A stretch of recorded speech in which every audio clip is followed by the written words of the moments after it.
تاریخ میں کچھ نام ایسے ہیں جو ہمیشہ زندہ رہتے ہیں، اور صلاح الدین کا نام ان میں سے ایک ہے۔ ایک ایسا شخص جس نے صرف اپنے عزم اور طاقت سے ایک پوری سلطنت کھڑی کر دی، ایوبی سلطنت۔ لیکن یہ سلطنت آپ جانتے ہیں ایک شہاب ثاقب کی طرح تھی، آسمان پر چمکی اور پھر اتنی ہی تیزی سے غائب بھی ہو گئی۔ تو سوال یہ پیدا ہوتا ہے کہ آخر اتنی بڑی، اتنی طاقتور سلطنت اتنی جلدی کیسے بکھر گئی؟ اور یہی تو اس پوری کہانی کا سب سے حیران کن پہلو ہے۔ ایک آدمی صلیبیوں سے لڑنے کے لیے ایک سلطنت بناتا ہے اور پھر اسی کا خاندان اسے ٹکڑے ٹکڑے کر دیتا ہے۔ یہ کیسے ممکن ہے؟ جس ذہانت نے ایک سلطنت کو جوڑا وہی اس کی تباہی کی وجہ کیسے بن گئی؟ یہ کہانی اصل میں اقتدار، وفاداری اور سب سے بڑھ کر خاندانی جھگڑوں کے خطرناک نتائج کے بارے میں ایک بہت گہرا سبق ہے۔ تو چلیے کہانی کو وہیں سے شروع کرتے ہیں جہاں سے یہ سب شروع ہوا۔ ایک عظیم لیجنڈ بننے سے بہت پہلے صلاح الدین اصل میں ایک کرد کمانڈر تھے جو شام پر حکومت کرنے والی زنگی سلطنت کے لیے کام کرتے تھے۔ اس وقت کوئی نہیں جانتا تھا کہ یہ شخص تاریخ کا رخ بدلنے والا ہے۔ صلاح الدین کا اقتدار تک پہنچنا کسی ماسٹر پلان سے کم نہیں تھا۔ ذرا سوچئے، وہ مصر میں صرف ایک فوجی افسر کے طور پر داخل ہوئے تھے، لیکن اپنی ذہانت اور موقع پرستی سے وہ وزیر کے عہدے تک پہنچ گئے، اور پھر جب صحیح وقت آیا تو انہوں نے 1171 میں کمزور پڑ چکی فاطمی خلافت کو ختم کیا اور خود سلطان بن بیٹھے۔ کمال کی بات یہ ہے کہ انہوں نے مصر کو باہر سے فتح نہیں کیا بلکہ اندر سے اس پر قبضہ کر لیا تھا۔ اچھا، تو اب مصر ان کا پاور بیس بن چکا تھا، اور یہاں سے صلاح الدین نے اپنی نظریں ایک بڑے مقصد پر جما لی۔ ان کا خواب تھا بکھرے ہوئے مسلم علاقوں کو ایک جھنڈے تلے جمع کرنا اور مشرق وسطی میں ایک ایسی طاقت بننا جسے کوئی نظر انداز نہ کر سکے۔ اور یہ سب کچھ حیران کن تیزی سے ہوا۔ صرف ایک دہائی کے اندر صلاح الدین ایک طوفان کی طرح پورے نقشے پر پھیل گئے۔ مصر سے شام اور شام سے میسوپوٹیمیا تک انہوں نے مسلم علاقوں کو متحد کر دیا۔ شہر کے بعد شہر ان کے قبضے میں آتا گیا۔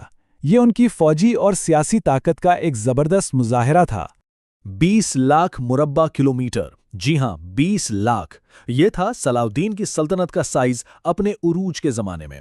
اتنا بڑا علاقہ جس نے پورے مشرق وسطی کو اپنی لپیٹ میں لے لیا تھا اور صلاح الدین کو اس خطے کا سب سے طاقتور حکمران بنا دیا تھا۔ اور پھر آیا وہ لمحہ جس نے تاریخ بدل دی، حطین کی جنگ۔ یہ صرف ایک جیت نہیں تھی، یہ ایک فیصلہ کن فتح تھی۔ صلاح الدین نے صلیبی فوج کو مکمل طور پر کچل کر رکھ دیا، اور اس کا نتیجہ تاریخی یروشلم، جو تقریباً 1 صدی سے صلیبیوں کے قبضے میں تھا، واپس مسلمانوں کے پاس آ گیا، اور صلیبی ریاستیں ایک ایک کر کے بکھرنے لگیں۔ لیکن ستم ظریفی دیکھیں، اپنی سب سے بڑی کامیابی کے وقت ہی صلاح الدین نے انجانے میں اپنی سلطنت کے زوال کی بنیاد بھی رکھ دی تھی، اور ان کی موت کے بعد یہ بات بالکل صاف ہو گئی کہ اصل خطرہ باہر سے نہیں بلکہ اندر سے، ان کے اپنے خاندان سے آئے گا۔ تو آخر مسئلہ تھا کیا؟ مسئلہ تھا اجتماعی حاکمیت کا۔ صلاح الدین نے دیکھیے ایک مضبوط مرکزی سلطنت نہیں بنائی بلکہ اسے ایک خاندانی فیڈریشن کی طرح چلایا۔ انہوں نے سلطنت کے حصے اپنے بیٹوں اور بھائیوں میں بانٹ دیے۔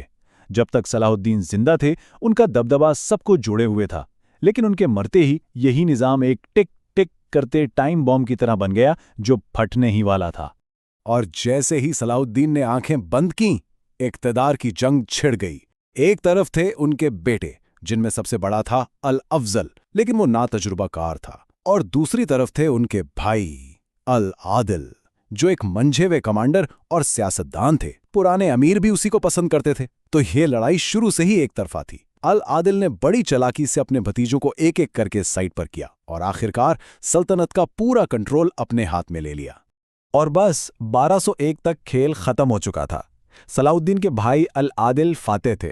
انہوں نے خود کو سلطان قرار دیا اور یہ یقینی بنایا کہ اگلے 50 سال تک ان کی ہی اولاد حکومت کرے۔ صلاح الدین کے اپنے بیٹے اقتدار سے باہر ہو گئے۔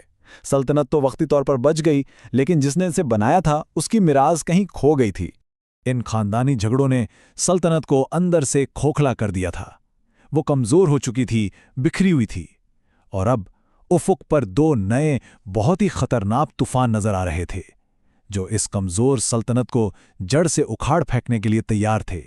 پہلا خطرہ تو کہیں باہر سے نہیں بلکہ سلطنت کے اندر سے ہی اٹھا۔ یہ تھے مملوک۔ یہ کون تھے؟ یہ اصل میں ترک غلام فوجی تھے جنہیں ایوبیوں نے ہی پالا پوسا اور فوج میں بڑے بڑے عہدے دیے۔ یہ سلطان کی سب سے بڑی طاقت تھے، ان کی تلوار تھے، لیکن اب یہی تلوار اپنے مالک کی گردن کی طرف مڑنے والی تھی۔ اور پھر مشرق سے وہ طوفان اٹھا جس کا نام سن کر ہی دنیا کانپ جاتی تھی، منگول۔ بغداد جیسے عظیم شہر کو تباہ و برباد کرنے کے بعد ان کا رخ اب سیدھا ایوبی سلطنت کی طرف تھا، ایک ایسی آندھی جو اپنے راستے میں آنے والی ہر چیز کو مٹا رہی تھی۔ منگولوں نے حلب پر جو قیامت ڈھائی وہ ناقابل بیان ہے۔ شہر کی عظیم مسجد اور قلعے کو زمین بوس کر دیا گیا اور زیادہ تر لوگوں کو یا تو مار دیا گیا یا غلام بنا لیا گیا۔ تباہی مکمل تھی اور اس طوفان کے سامنے آپس میں لڑتے ہوئے ایوبی شہزادے بالکل بے بس نظر آئے۔ لیکن آخری وار منگولوں نے نہیں کیا۔ اس بحران کا فائدہ اٹھاتے ہوئے مصر میں مملوکوں نے خود ہی اقتدار پر قبضہ کر لیا۔ انہوں نے آخری ایوبی سلطان کو ہٹایا اور پھر خود منگولوں کا مقابلہ کرنے نکل پڑے، اور 1260 میں عین جالوت کے میدان میں انہوں نے تاریخ رقم کر دی۔ انہوں نے نہ صرف منگولوں کو روکا بلکہ ایوبی سلطنت کا باب بھی ہمیشہ کے لیے بند کر دیا۔ اب ایک نئی طاقت کا دور تھا، مملوک سلطنت۔ ایوبی سلطنت کا دور 1 صدی سے بھی کم رہا، لیکن اس مختصر وقت میں بھی انہوں نے مشرق وسطیٰ پر ایسے گہرے نشان چھوڑے جو آج بھی نظر آتے ہیں۔ ان کی میراث صرف جنگ کے میدانوں تک محدود نہیں تھی۔ تو آخر انہوں نے کیا چھوڑا؟ سب سے پہلے تو انہوں نے مصر کو پورے خطے کی سب سے بڑی سنی سیاسی اور فوجی طاقت بنا دیا۔ ان کے دور میں معاشیت اور تجارت کو بہت فروغ ملا۔ علم، طب اور سائنس کے شعبوں میں ایک نئی جان آئی۔ انہوں نے جگہ جگہ مدرسے بنا کر سنی اسلام کو مضبوط کیا، اور ان کی بنائی ہوئی عمارتیں، خاص طور پر قاہرہ کا قلعہ، آج بھی ان کی عظمت کی گواہی دیتی ہیں۔ تو آخر میں سوال یہی رہ جاتا ہے، ایوبیوں نے 1 صدی سے بھی کم حکومت کی، لیکن ان کی میراث نے مشرق وسطیٰ کو ہمیشہ کے لیے بدل دیا۔ ان کی کہانی جو ایک شاندار اتحاد سے شروع ہو کر ایک تلخ خاندانی تقسیم پر ختم ہوئی، آج ہمیں کیا سکھا سکتی ہے؟ شاید یہی کہ اتحاد سے سلطنتیں بنتی ہیں، لیکن جب اپنے ہی ایک دوسرے کے خلاف ہو جائیں تو بڑی سے بڑی سلطنت بھی ریت کا گھر ثابت ہوتی ہے۔ صلاح الدین کی بکھری ہوئی میراث کا شاید یہی سب سے بڑا سبق ہے۔